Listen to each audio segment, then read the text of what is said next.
புரட்சிகர நடைமுறையின் கருத்தியல் அடையாளம் லெனினை வாசிப்போம். நினைவு நிகழ்வு இன்று மகாபலி கேந்திர நிலையத்தில் நடைபெற்றது. அமைச்சர் கே.டி. லால்காந்த உள்ளிட்ட குழுவினர் பங்கேற்புடன் நடைபெற்ற இந்த நிகழ்வை லெனினின் 102வது நினைவு ஆண்டை முன்னிட்டு தேசிய தொழிற்சங்க மத்திய நிலையம் ஏற்பாடு செய்திருந்தது. චිත්‍රපටයක් එලි දැක්කුවා. ඒ චිත්‍රපටය අවසන් වෙනවා කියලා කියන්නේ විපක්ෂයේ ඉන්නකොට තරම් කෑ ගහනවා වගේ. அண்மையில் திரைப்படம் ஒன்றை வெளியிட்டனர். எதிர்க்கட்சியில் இருந்து கூச்சலிடுவதை விட எதிர்க்கட்சியில் இருப்பதை விட ஆட்சி செய்வது இலகுவானது அல்ல என்பதை பிரதிபலிப்பதாக அந்த திரைப்படம் இருந்தது.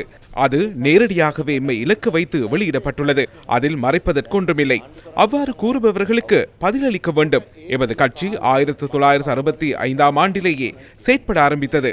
நாம் ஆட்சி அமைத்து ஒரு வருடமாகின்றது. இந்த மொத்த காலம் இலகுவான விடயமா என்பதை இந்த சபையில் இருக்கும் எவரேனும் முடிந்தால் என்னிடம் கூறுங்கள். எமது ஒட்டுமொத்த எதிர்க்கட்சி அரசியல் காலமும் மிகவும் கடினமானது, சவால்கள் நிறைந்தது.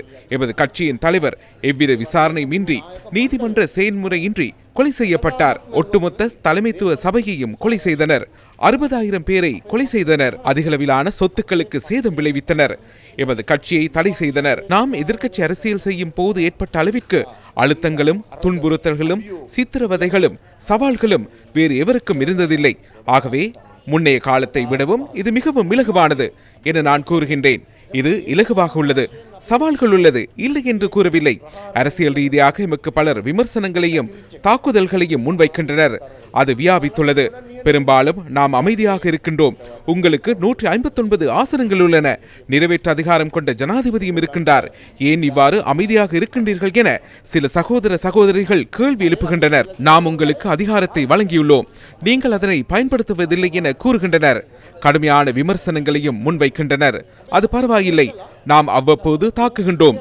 துண்டு துண்டாக சிதைவடைவதற்கு தாக்குகின்றோம். நாம் அவ்வாறு தாக்கும் போது முகத்தில் தாக்க வேண்டாம் என கூறுகின்றனர். அந்த இடத்தில் தாக்க வேண்டாம் என கூறுகின்றனர். அவ்வாறு தொடர்ச்சியாக கூறுபவர்களுக்கு கூறுகின்றேன், நான் ஒரு கருப்பு அங்கியை அணிந்தவர். நான் தேசிய உடை அணிந்திருக்கின்றேன்.